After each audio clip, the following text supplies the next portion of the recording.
ایک سوال یہ ہے کہ بھینس کی قربانی کر سکتے ہیں یا نہیں؟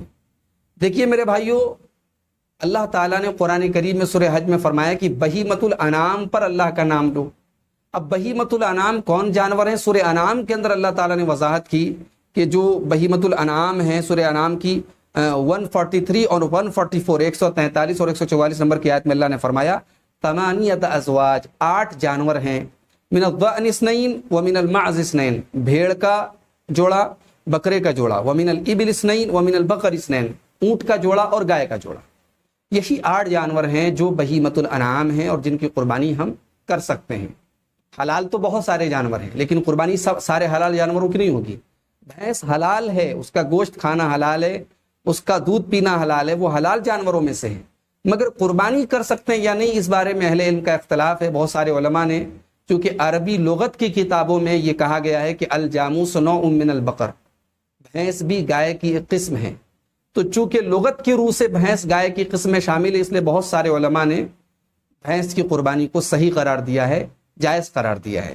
دوسری طرف بہت سارے اہل علم ایسے ہیں جو یہ کہتے ہیں کہ دیکھیے اللہ تعالیٰ نے قربانی ایک عبادت ہے، اور عبادت میں ہم اپنا قیاس نہیں لگا سکتے، اپنی منطق نہیں لگا سکتے۔ عبادت میں وہی کام کرنا ہوتا ہے جو اللہ اور اس کے رسول سے ثابت ہوتا ہے۔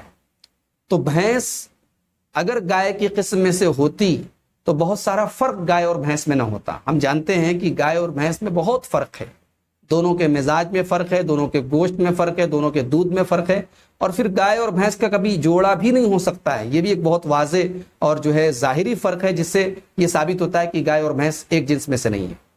جہاں تک اہل لغت کی بات ہے تو شریعت میں عبادتیں اہل لغت کے حساب سے نہیں چلتی ہیں۔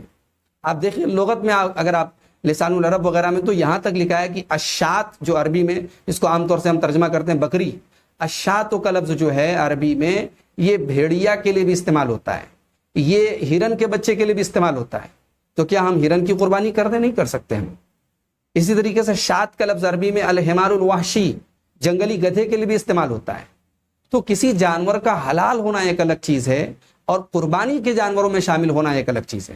اس لیے بہت سارے علماء کی تحقیق ہے، لیکن دلیل کے اعتبار سے جو راجح اور مضبوط بات نظر آتی ہے وہ یہی ہے کہ بھینس کی قربانی کے بجائے انہی 8 جانوروں کی قربانی کی جائے۔